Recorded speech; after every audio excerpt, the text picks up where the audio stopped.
वेदांत बोलला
शेवटची चाल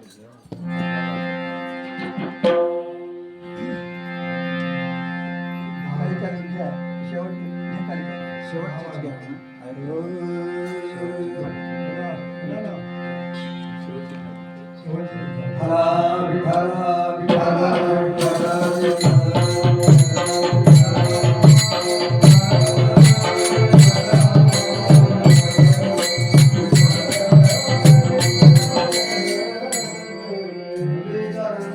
घ्या वेदांत बोलला अर्थ जगाची सुधा विठोबाची शरण जावे विद्या निष्कनाथ धावे सकळ शास्त्रांचा विचार अंतिम विठोबाशी शरण जावे निधनिष्ठ नाम धावे 18 पुराणी सिद्धांत 18 पुराणी सिद्धांत पावले हाती घेत विठोबाशी शरण जावे निधनिष्ठ नाम धावे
अर्थकाची सोडला विठोबाशी शरण जावे निष्कराम घावे मायवतीचे कडम मरिता परम सुरिकाय दातो सर्वाधिक आनंद परब्रह्म हरि पारब्रह्म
गेल्या स्मरण होई सगळ घेतल्या जीवन तेची वंदुची करण ते सुन चेतय नमस्कार व्यापा ओम नमो गणेश्वरा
मस्तक हे पायावरी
काय भक्तीच्या त्या वाटा बदला प्रस्तुत पवित्र क्षेत्रामध्ये अर्थात प्रशिगावामध्ये सालावदाप्रमाणे चालत आलेला अखंड हनुमान सप्ताह आजचा विषय वर्ष आहे 48वी आणि अशा पद्धतीने चालत आलेला हा कार्यक्रम सालावदाप्रमाणे ठरलेला 5 दिवस असतो आणि 5व्या दिवसाची शिवाय पावलाकडे असते आणि म्हणून तुम्हाला संत असलेल्या त्या सर्वांच्या सेवे करता जो अभंग घेतलेला आहे त्या अभंगामध्ये जगद्गुरु त्या तुम्हाला नेमकं जीवनामध्ये काय साध्य करायचं आहे अशा मध्ये त्या अभंगाचं वर्णन करतात म्हणून ते पहिल्या क्रमामध्ये जगद्गुरु तुम्हाला सांगत आहे की बाबा प्रत्येक मनुष्य प्राणी देव देव देव देव करतात थकून भगून गेला नवे नवे तुम्ही आम्ही सामान्यांची गणना सोडा परंतु ज्याच्यापासून सर्व जगाची जडणघडण आणि चलन वळण आहे असे ते 4 वेद त्यांचं सुद्धा म्हणणं तेच आहे देव म्हणजे काय अति महत्वाचा प्रश्न आहे जगद्गुरु तुकोबार यांची सुद्धा प्रचिती झाली की ज्यावेळेस जगद्गुरु तुकोबार आहे भक्ती वाढण्याचं सामान्य नव्हती जगद्गुरु तुकोबार आहे तुमच्यासारखे मृत्यू लोकांमध्ये होते पण ते सामान्य नव्हते तरी देखील देव कळला नाही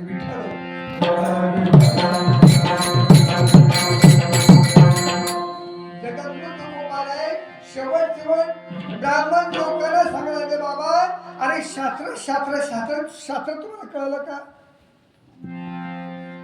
शास्त्र तुम्हाला देखील कळालेलं नाही आम्ही शास्त्रात जाणलं नसेल पण वेद काय सांगतात तेव्हा काय मला कळत तुकोबार सांगतात बरं का आम्ही नाही वेदाचा तो अर्थ अशी खावा निराधी व्हावा भालमाथा आणि त्याप्रमाणे बाबा तुमची आमची प्रतिज्ञा आहे आपण गळ्यामध्ये काही ठिकाणी आता सांगू नये पण सांगण्याची वेळ येते एक माळे काही गळ्यामध्ये 3-3 माळे आहेत पण देव त्या देव सांगता येणार नाही विठ्ठल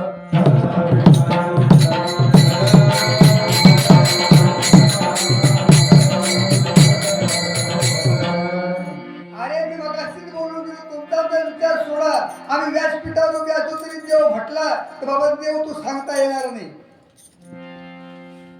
देवाचं वर्णन सांगता येत नाही म्हणून जगत तुम्हाला पहिल्याच होतात. देव किती मोठा आहे वेदाने विचार करता करता थकले. वेद थकले. नव्याने शेवटी वेदाने वर हात केले आणि वेदाने सांगते बाबा देव आहे पण कसा आहे आम्हाला देखील सांगता येणार नाही.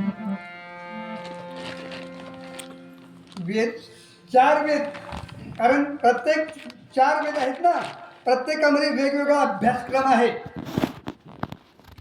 आता योगायोगाने कीर्तन मर्यादा खूप आज थोडी एकच तासाची सेवा आहे फक्त.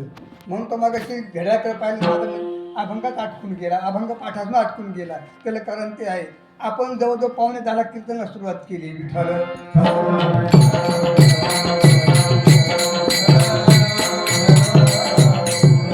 आणि अशा पद्धतीने बाबा 1 तासामध्ये आपल्याला साधारणतः देवाबद्दल विचार करायचा आहे. कशाबद्दल?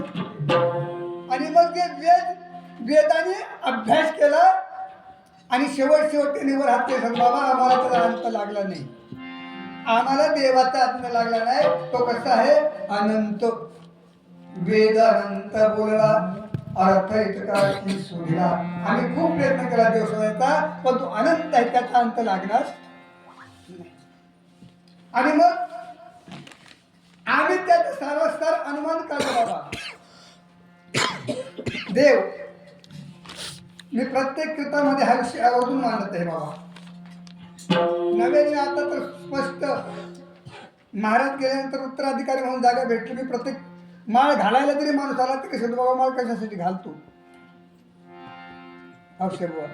माळ कशासाठी घालायची आहे हा प्रत्येक माझ्या समोर आल्यानंतरचा प्रश्न, माझा पहिला प्रश्न असतो. तू माळ घालायला घाल, पण माळ घालून फायदा काय किंवा माळ घालण्याचा उद्देश काय?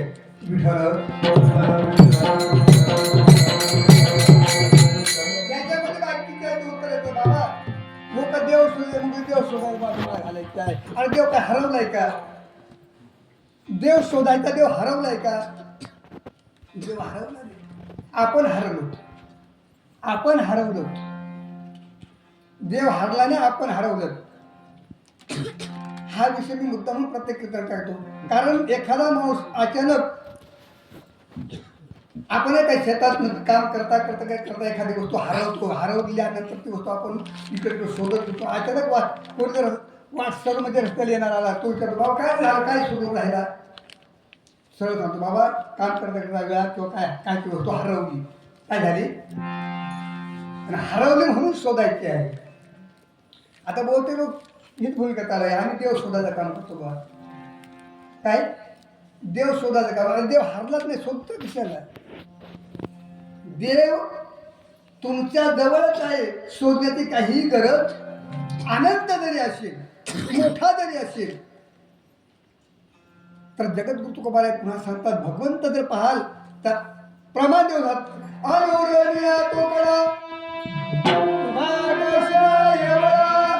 जर बागेने पाहिलं तर सूक्ष्म सूक्ष्म आपल्या डोळ्याने दिसणार नाही असं भगवंताचं शोध म्हटले.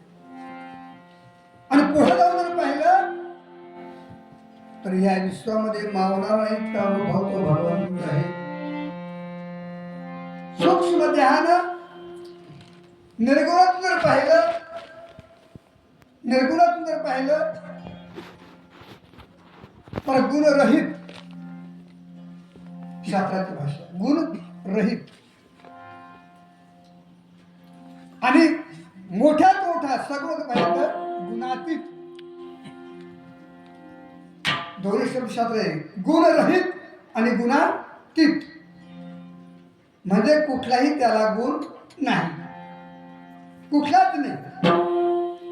रंग नाही, रूप नाही, चव नाही आणि दिसणारा देखील नाही. शेवटी ज्ञानेश्वरीमध्ये विराट रूप दर्शन भगवंताने ज्यावेळेस अर्जुनाला गीता सांगता सांगता श्रीमद भगवत गीतेमध्ये सांगितलं, अर्जुना अरे तुला मला विराट रूप दाखवायचं. कोणतं? विराट रूप दर्शन. आणि ज्यावेळेस विराट रूप दर्शन भगवंताने अर्जुनाला दाखवलं, अर्जुनाची दृष्टी भांबावून गेली, पाहता आलं नाही विराट. आणि त्याच पद्धतीने इथे वेद सांगतात, वेद अनंत बोलीला सोडीला. मग अशा पद्धतीने देव जाण्याचा शोधायचा नाही, फक्त देव काय सांगताय, जाणायचं आहे. देव पाहायचा नाही. आणि तुकोबारायांचं प्रमाण आहे, माझं नाही. देव पाहावयाशी गेलो, देव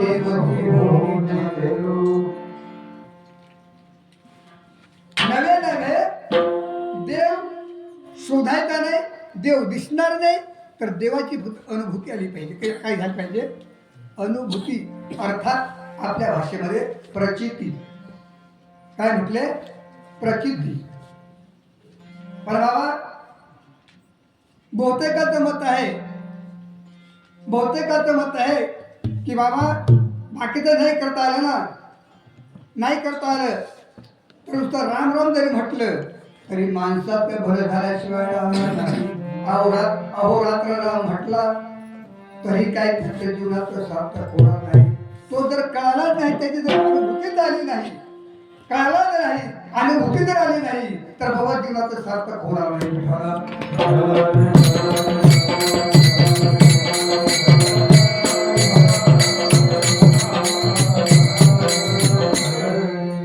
कारण स्पष्ट म्हटलेलं आहे. नव्याने मी बहुतेक ठिकाणी हा विषय मुद्दाम सांगतो. अरे साधू संत सांगतात, जोपर्यंत आपली वाणी म्हणजे वाचा क्लिअर स्पष्ट आहे, हातपाय धडधाकळ आहेत, तोपर्यंत काय करा, परमार्थ करा, देव देव करा. ह्या वाचेने भगवंताचं चिंतन करा, पायाने दिंडीवारी करा, हाताने टाळी वाजवा. आणि जर समजा शेवटच्या क्षणाला करायला गेलं, बाबा जमणार नाही. जवळजवळ बहुतेक मंडळी, गायन कलाकार मंडळी वयोवृद्ध होते, गायनाची आवड निर्माण असते. पण गायनाची आवड निर्माण असताना ज्यावेळेस बाबा हे दात पडले ना, दात पडले तर जीभ दाताच्या बाहेर निघल्यानंतर उच्चार बदलला जातोय. दाताच्या बाहेर जर जीभ पडली ना तर उच्चार बदलला जातो. साहजिकच होणार बाबा, अरे आवड खूप आहे, पण आता जीभ लागते. काय होते, हे दात पडेल नाही का, त्याला जीभ लागते, जीभ. आणि तो काय सांगतो, आता आम्हाला उच्चार झालं. मग सांगा, तर विचार करा बाबा, राम राम म्हणायचं आहे, पण जर तुला दातच पडले, राम म्हणता येणार नाही. कितीही प्रयत्न करा, तो राम सांगायला जाईल, तो फक्त लांब सांगेल. काय सांगेल, मत उच्चार येणार नाही. आणि लाताही स्पष्ट रामात राताही उत्तर क्लिअर होणार नाही. राम सांगायला तो लांब सांगेल. त्याचा सरळ अर्थ, आता देवा मी तुझ्यापासून लांब, तुझा माझा अंतर पडला, मी आता तुला जाऊ शकणार नाही. काय आणि म्हणताच येणार नाही. नव्हे नव्हे अजून तुम्हाला व्यासपीठावर सांगतो, एखादा सांग बाबा हा शब्द खोटा आहे, तर जीभ धरायची आणि जीभ धरून फक्त राम उच्चारून दाखवायचा. जीभ धरायची, जिभेला हाणून द्यायचं नाही, फक्त राम उच्चारून दाखवायचा. जर एखादी स्पष्ट राम उच्चारला तर पै घालेल. कारण समर्थ सांगतात, भगवंताचं चिंतन कसं झालं पाहिजे, पोट न हवे, जिव्हा न चले. पोट न हले आणि जिव्हा न चले. जिव्हा म्हणजे जीभ, जिभेला हलवून द्यायचं नाही, पोटाला हलवून द्यायचं नाही. आणि मध्येच्या मध्ये जो उच्चार होईल ते खरं भगवंताचं नाम विठ्ठल.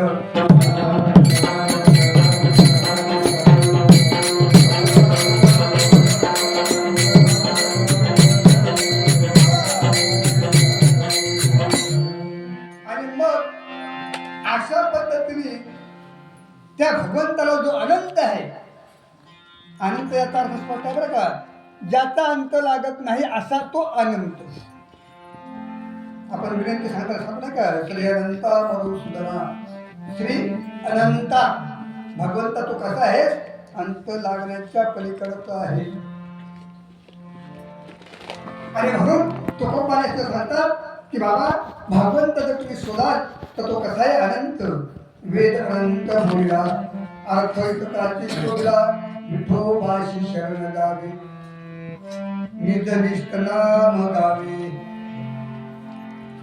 घ्यावे आणि गावे याच्यात सुद्धा फरक आहे. घ्यावे आणि गावे. एक लहान मुलगा एखादा असतो नाही का ज्याला बोलताच येत नाही, ज्याला बोलताच येत नाही त्याला शिक्षक किंवा आई वडील शिकवतात घे उच्चार घे. आणि शाळा झाल्यानंतर डायरेक्ट खून जरी केली ना तरी तू त्या क्रियेला दिल्याशिवाय राहणार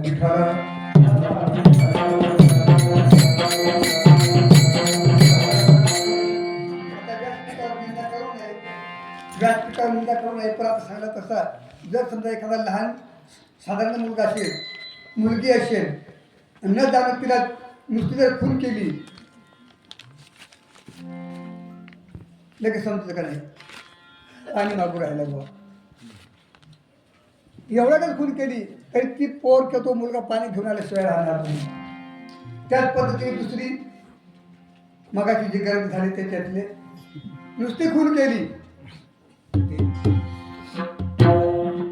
झाला सगळा विषय कळायला लागला बरोबर. हा नुसतं खुलीने जाणताना पाहिजे जरी अनंत असेल त्यात अंत लागत नसेल पण जर प्रयत्न केला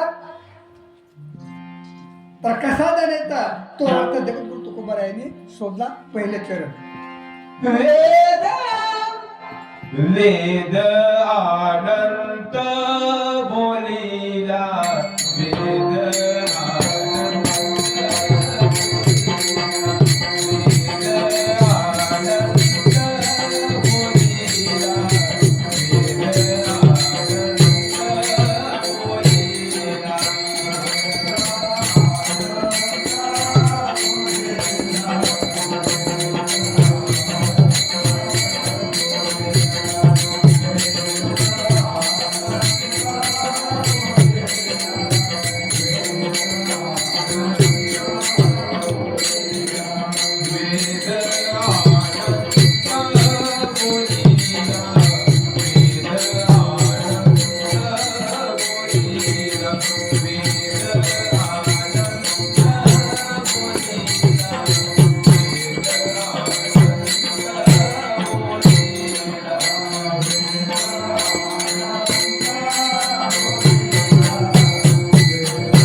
विषय दुसऱ्या क्रमामध्ये अति महत्वाचा विषय मांडण्याचा प्रयत्न करायचा आहे. वेदाने सांगितलं भगवंत जाणणं सोपा नाही, तो अवघड आहे. पण खरंच जर तुमची इच्छा असेल जाणावं अशी जर तुमच्या मनाची तळमळ असेल पण ती तळमळ देखील मनात असून पाहिजे. भगवंताला जाणण्याविषयी तळमळ सुद्धा मनापासूनची असली पाहिजे. नाहीतर जगद्गुरु तुकोबाराय सांगतात, भक्ती नाही साधी बोळी, भक्ती नाही तर आहे सुरावरी.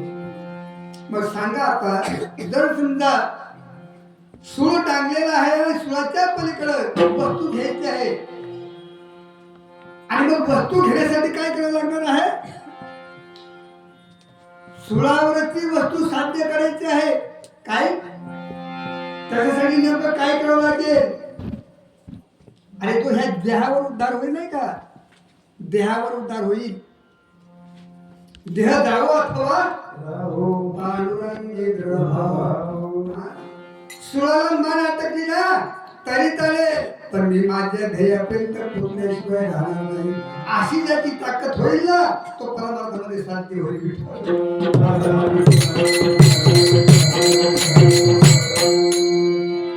मला नवनाथाचा दृष्टांत आठवला, नवनाथामधला, की ज्यावेळेस मच्छिंद्रनाथ श्रीराजा गेले, मैनावतीकडं प्रपंच रूपाने राहायला लागले, आणि मच्छिंद्रनाथचे गुरु गोरक्षनाथ मच्छिंद्रनाथाला आणायला गेल्यानंतर त्याच्याबरोबर इतका शिष्य समुदाय होता. म्हणजे गोरक्षनाथ हे त्यांचे गुरु आणि बाकीचा शिष्य समुदाय होता. ज्यावेळेस श्रीराजाच्या वेशीवरती गेले, आणि श्रीराजाच्या वेशीवर गेल्यानंतर गोरक्षनाथाला कळालं की बाबा श्रीराजामध्ये पुरुष कोणीही जाऊ शकत नाही, आणि जर अर्थात एखादा गेला तर तो परत येत. आणि मग गोरक्षनाथाने सर्व शिष्य समुदाय उभा केला. हे बघा, लक्षात ठेवा, आपल्याला श्रीराजामध्ये जायचं आहे. दृष्टांत लक्षात ठेवा बरं का. भक्ती नोहे साधी, ती आहे सुळावरची. ह्या न्यायाने गोरक्षाने अगोदर समजून सांगितले, भक्ती करायची आहे, गुरुचं शिष्यत्व पत्करायचं आहे. मला ह्या मुद्द्यामध्ये 2-3 गोष्टी पटवून द्यायच्या आहेत. परमार्थ साध्य करायचं आहे, गुरुचा शिष्य बनायचा आहे, आणि त्या माध्यमातून गोरक्षनाथाने शिष्यांची परीक्षा घेण्याची तयारी केली. आणि सांगितलं, हे बघा, आपल्याला श्रीराजात जायचं आहे, पण न जाणं एखादा प्रसंग आला तर श्रीराजातून एकही पुरुष परत येणार. आणि मग जो पूर्ण देहावरती उद्धार असेल, खऱ्या अर्थाने गुरुचा शिष्य असेल, त्याने फक्त माझ्या बरोबर यायचं आहे. देह जावं अथवा, किंवा शास्त्रवचनाप्रमाणे जर समजा एखाद्या गुरुचा शिष्यत्व पत्करलं, गुरुचं शिष्यत्व पत्करलं, तर शास्त्र सांगतं बाबा त्या गुरुच्या तनावरती तन, मन आणि धन. तन म्हणजे शरीर, शरीर चालवणारं मन, शरीर चालवणारं मन, आणि या शरीराला जगवण्याची गरज कशाची? धनाची. शरीराला जगवण्याची गरज धनाची. आणि मग अशा पद्धतीने आपले शरीर हा सांगण्यात आला जातो. पण इथं बाकी वर्णन केलं आहे, तन, मन आणि धन जो करेल गुरुशी अर्पण, तो गुरुचा बेटा म्हणजे शिष्य. आणि ह्या वचनाप्रमाणे गोरक्षाने सांगितलं, अशी परिस्थिती आहे, जो खरंच मरणावरती उद्धार असेल त्याने माझ्या बरोबर श्रीराजामध्ये यावं, बाकी त्यांना जर इच्छा असेल त्याने परत जावं. आता जे पक्क्या मनाचे होते त्यांनी सांगितलं, अलग निरंजन जे असेल तो हो, पण आम्ही तुमच्या बरोबर आल्याशिवाय राहणार नाही. असे फक्त किती? 7 जण उरले. किती? 700 शिष्यापैकी 7 जण उरले. आणि 693 किती? 693 आणि 700 ना, तेवढे नाही पाठवले. थांबा, तसे घरी जाता येणार नाही. मग सर्वांना आपल्या भाषेत ढोंग वळायला लावलं, आणि स्वतःच्या पद्धतीने वन वळायला लावलं. वन, आणि प्रत्येकाच्या पाठीवर सारला, प्रत्येकाच्या मानगुटीवर दगड ठेवा. कशावर? मानगुटीवर दगड. म्हणजे ते खाली ढोंगावर राहिला मांडून दगड ठेवा आणि जोपर्यंत आम्ही स्त्री जातीतून येत नाही तोपर्यंत त्यांना इथून हलवून देता कामा नये. शिक्षण दिले विठ्ठल.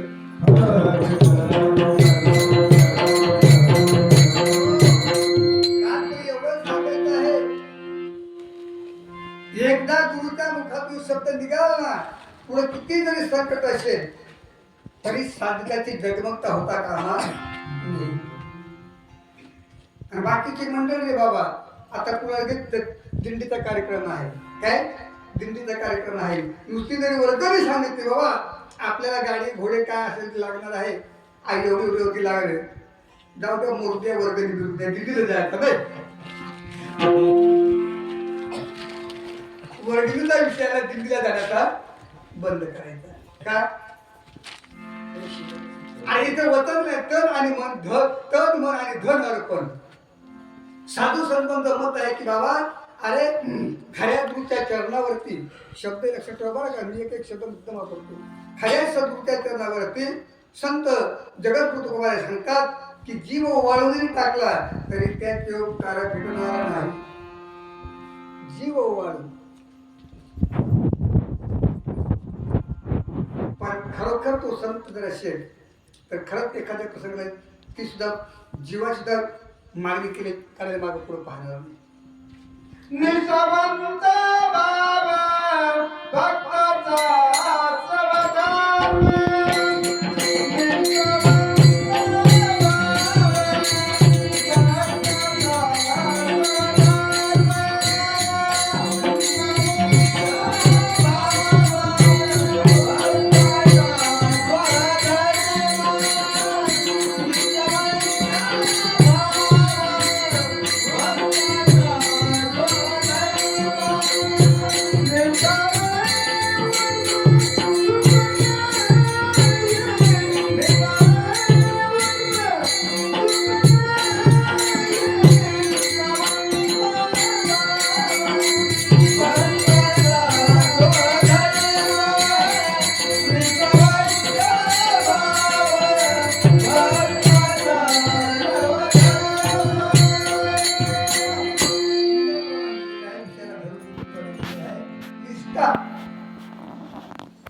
जर समजा निष्ठा नसेल तर खरोखर तो शिष्यच नाही हे सुद्धा सांगायला अर्थ. निष्ठावंत भाव पण हा त्याचा धर्म आहे. आता इथं अभंगातून सगळ्यांना धर्म धर्माची व्याख्या खूप वेगळी आहे बाबा.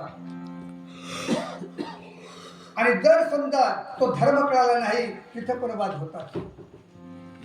तिथं पण वाद होतात. काय वाद होतात तर विषय तोच आहे. आजच्या घडीला देवाधिकात सुद्धा वाद चालू आहे. देवाधिकात वाद चालू आहे. हा सांगतो मी श्रेष्ठ तो सांगतो मी श्रेष्ठ. सगळा श्रेष्ठ शिष्ट करता करता अरे निष्ठा ठेवा. निष्ठा जर नसेल तर परमार्थ नाही. निष्ठा इतकी निष्ठा भक्कम पाहिजे.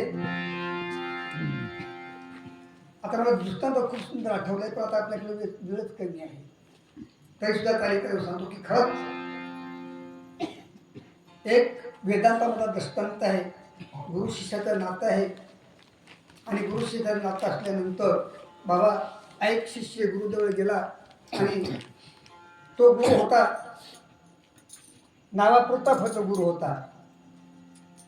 गुरु आणि सद्गुरूमध्ये खूप खूप मोठी दरी म्हणजे अंतर आहे. आणि मग तो प्रवचन करता करता प्रत्येक प्रवचनामध्ये तो विषय असायचा की साधकाची निष्ठाही भक्कम पाहिजे. साधकाची निष्ठाही भक्कम पाहिजे. आणि अशी निष्ठा पाहिजे अशी निष्ठा पाहिजे की कितीही अवघड जरी गोष्ट गुरुने सांगितली तरी शिष्याने मागे पुढे पाहता कामा नये. कितीही मोठी ती अडचण झाली तरी विश्वास ठेवून जर केलं तर तो शिष्य जिंकल्याशिवाय राहणार नाही. आणि मग त्यात महाराजांचा एक शिष्य त्याचं नाव होतं मारपा. काय नाव होतं? मारपा. आणि मारपाने ते प्रवचन ऐकता ऐकता प्रत्येक प्रवचनामध्ये महाराजांचा शब्द आहे. निष्ठा असेल तर सद्गुरू काही अडचण येऊ शकत पण गुरुवर काय पाहिजे? पूर्ण निष्ठा पाहिजे. पूर्ण भाव पाहिजे. गुरु चरणी ठेवी तो भाव गुरुचरणी ठेवी तो भाव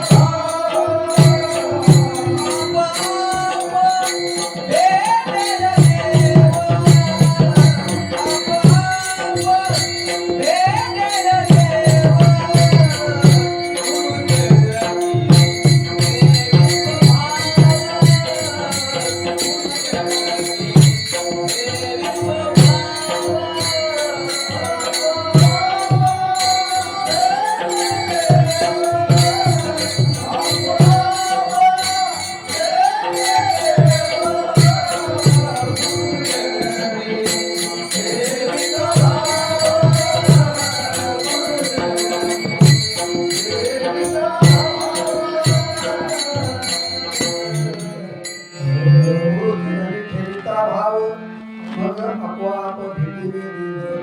आणि या प्रमाणे जो मार्पा नावाचा शिष्य होता त्या मार्पाने गुरुच्या बोलावरती पूर्ण श्रद्धा ठेवली आणि एक दिवशी सहजासहज प्रत्येक प्रवचनामध्ये गुरु महाराज सांगतात आणि प्रत्येक प्रवचनामध्ये त्या महाराजांना शब्द असतात की जर समजा शिष्याचा पूर्ण भाव असेल पूर्ण श्रद्धा असेल तर त्याने एखाद्या उंच पहाडावर म्हणजे डोंगरावर वेदांताची भाषा पहाड आणि आपल्या शब्दामध्ये डोंगर डोंगरावरतून जरी उडी मारली तो भी उसके कुछ खर्च मेहनत जाएगी खर्च म्हणजे जखम त्या शिष्याने उंच डोंगरावरून जरी उडी मारली तरी त्याला कुठल्याही पद्धतीने खरंच मध्ये जखम होणार कुछ खर्च नाही लगेगा. मार्पाने एकदा दोनदा तीनदा बार प्रवचन ऐकलं पूर्ण निश्चय केला आणि त्याने माझ्या गुरुवरती पूर्ण श्रद्धा आहे. तो एक दिवशी गेला आणि खरोखर उंच डोंगरावरून त्याने उडी मारली पण अलग पाण्यासारखा म्हणजे पान नाही का पडतं तसं अलग डोंगरावरून उतरला. मारपाला कुठल्याही प्रकारे इजा झाली नाही आणि मग इतका त्या मार्पाचा इतका सद्गुरूवरती विश्वास बसला इतका विश्वास बसला की माझ्या सद्गुरूचा शब्द खरा झाला. मी उंच डोंगरावर उडी मारली तरी मला कुठल्याही पद्धतीची खरंच मध्ये जखम झाली नाही. करता करता पुन्हा काही दिवसांनी पुन्हा सद्गुरूच्या प्रवचन ऐकलं आणि जिसका मुझे भरोसा पक्का हो तो जल पर भी चल जाता है. ज्याचा भरोसा पक्का असेल तर तो पाण्यावर देखील वरत्यावर तरंग जातो याच्यामध्ये शंका नाही. डोंगरावर मार्पाने उडी मारायला पाहिले नाही तो पाण्यात काय घाबरला आहे का. मार्पा पाण्यावरती सहज करून गेला आणि मग रामायणाचा विषय लक्षात घ्या. हनुमंतराया आणि प्रभू रामचंद्रांचा संवाद दगडात तरल्या आणि प्रभू रामचंद्र समुद्रात दगड टाकून पाहिले. दगड तरला सर्वांना विषय माहिती आहे. आणि मग पहिली टाकली दुसरी टाकली तिसरी टाकली तिन्ही दगडा बुडल्या आणि हनुमंतरायाने हळू करून केला. आणि मग प्रभू रामचंद्र विचारतात हनुमंतराया तुम्ही केव्हा जेव्हा पहिली दगड टाकली तेव्हा म्हटले पहिली दगड टाकली तेव्हा. आणि मग शेवटी हनुमंतरायांनी सांगितलं देवा अरे तुमच्या हातामध्ये शक्ती नाही तर तुमच्या नामामध्ये शक्ती आहे. हा सिद्धांत पडून गेल्याप्रमाणे ज्यावेळेस मार्पा पाण्यावर उतरला आणि मार्पाचा गुरु सहजासहजी असा अहंकार झाला माझा शिष्य जर पाण्यावरून चालतो मी त्याचा गुरु मी काही चालणार नाही.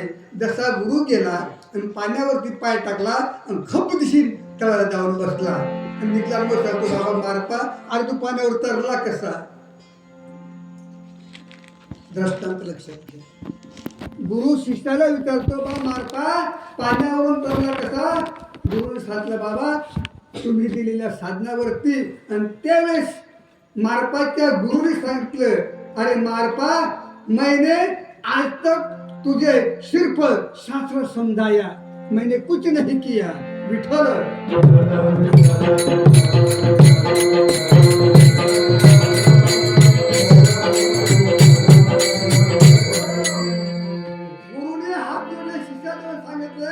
मी तुला आजपर्यंत फक्त शास्त्र समजावत राहिलो मी परमार्थ केला नाही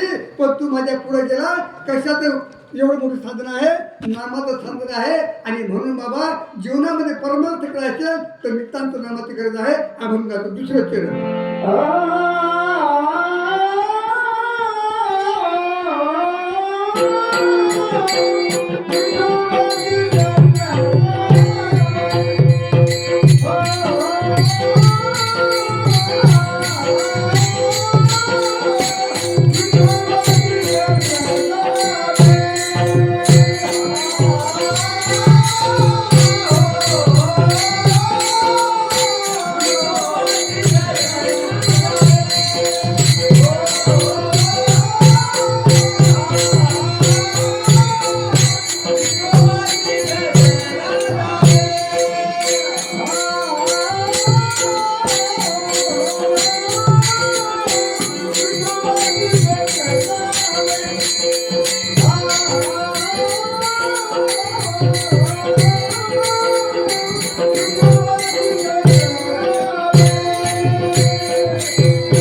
निष्ठा पुन्हा तिथं पूर्ण श्रद्धाशील आणि हा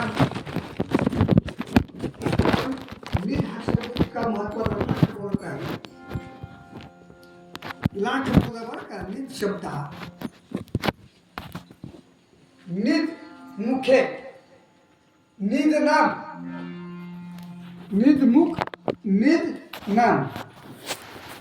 कारण वासुदेव पागून इथं दर दिवशी आणि दरवर्षी मी ऐकतो बरोबर आहे. निज मुखे लागला कशाचा काळा नामाचा काळा मी पचकून हा पाहिजे निज मुखा. आणि आपलं हे मुख हे नाही हा हे मुख नाही. ह्या मुखातून जे वाणी पडते तिला वैखरी वाणी म्हटलेलं आहे. काय माझा आवाज तुमच्यापर्यंत पडतो ना याला वैखरी वाणी म्हटलेली आहे. आपला सुरुवात तिथून आहे. वेद किती वेद 4 वेद 4 दिशा 4 बरोबर ना.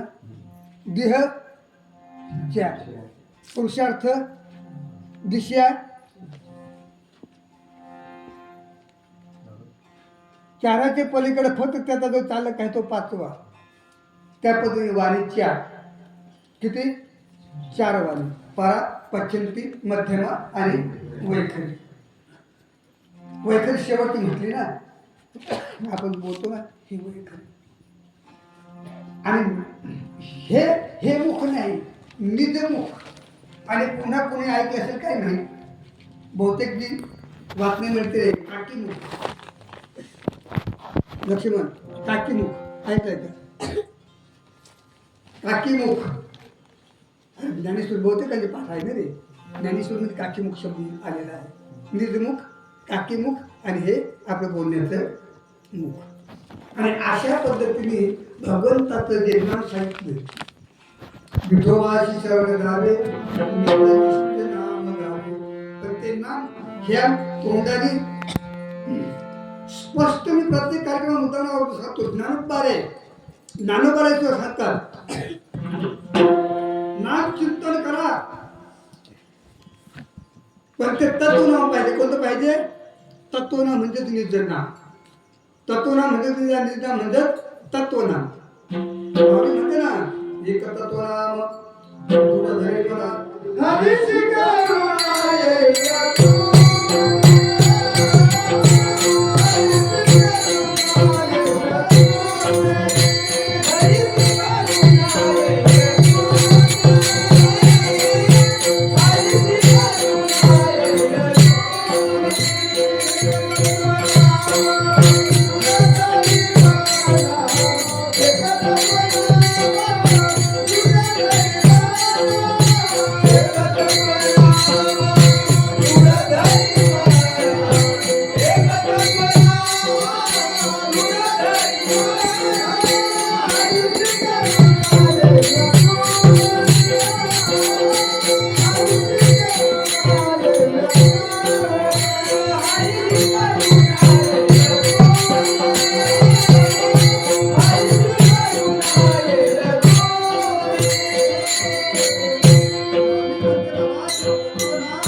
असं काय त्याचं जप करा, असं चिंतन करा की तुमच्याबद्दल भगवंताला काय झालं पाहिजे, करुणा निर्माण झाली पाहिजे, भगवंताला कळायला पाहिजे. नवे नवे प्रत्येक पूर्वीच्या संतांनी तेच केलेलं आहे. जनाबाईंनी सुद्धा जनाबाईंनी भगवंताला काय केलं, जनाबाईंनी भगवंताला अरे हृदयामध्ये कोंडून ठेवलं आणि त्याला आकडून धरलं. हृदय बंद खाना केला, हात विठ्ठल गोळाला आणि मग कोंडून ठेवल्याने काय केला, पुन्हा सत्पूर्ण लावले. सोम शब्दाचा मारा केला, विठ्ठल कापूळ केला. त्याशी म्हणावं तत्वनाम. आणि ते तत्व म्हणजे सांगतात, ते तत्व मला सांगतात बाबा त्याच्याशिवाय जीवनामध्ये तरण उपाय नाही.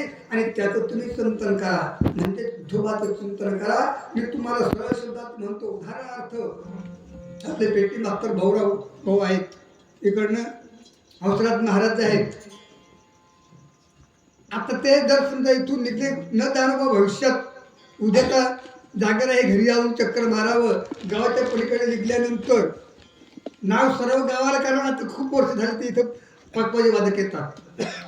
हंसराज महाराज सगळ्यांचं नाव पाठ आहे, गावाच्या बाहेर निघलेत. आणि जर समजा गावातील कोणीही व्यक्तीने आवाज दिला, अय अय अय उभा राय, अय उभा राय, पाहाल का मागे फिरून आवाज येतो तुम्हाला, पण मागे फिरणार तसं कोणाच राहा बरोबर. पण जर समजा हळूच वाटलं, औषध थांबा, कोणती मला आवाज ना काय, अरे बहुतेकच प्रतीक झाले बाबा. हा कमारी ज्याच्या नावे त्याचे नावच नाही ठावे, आम्हाला आवाज द्यायचा आहे. ज्याला आवाज द्यायचा आहे त्याचं नाव आम्हाला माहित नाही. आणि मग होतो अहो हो अहो किती केलं तो फिरणार संबंधच नाही ना. आणि जर समजा जाऊन पकडलं आणि सांगितलं, अरे बाबा तुला जाऊ म्हणून तुला नाही का मारता आली, असं महाराज सरळ म्हणाले बाबा एवढा पळत देण्यापेक्षा जर मला नाव घेऊन हाक मारली असती तर त्या क्षणी तुला दिली असती, बरोबर. आणि मग तिथं बाकी कुणाला शब्द खटके तर ताशातला प्रश्न नाही. अभंगाचा भावार्थ आहे म्हणून मला तो विषय मांडायचा आहे. 4 वेद 6 शास्त्र,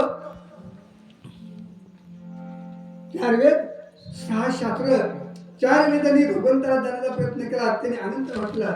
शेवटी त्यांनी सांगितलं भगवंताचं नाम चिंतन फक्त घ्या, विठोबाचं नाम चिंतन घ्या. पण कसं घ्या, निज रूपाने, निज तत्वाने. आणि शेवटी शेवटी बाबा 4 वेदांच्या पुढं सकळ म्हणजे 6 शास्त्र, त्या शास्त्राने तोच विचार मांडला अभंगाचा तिसरा. सगळा तीर्थाचा विचार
बाबा चार वेदांनी भगवंताला दंड प्रतिकार तरी सांगतो बाबा तो अनंत आहे, खूप मोठा आहे.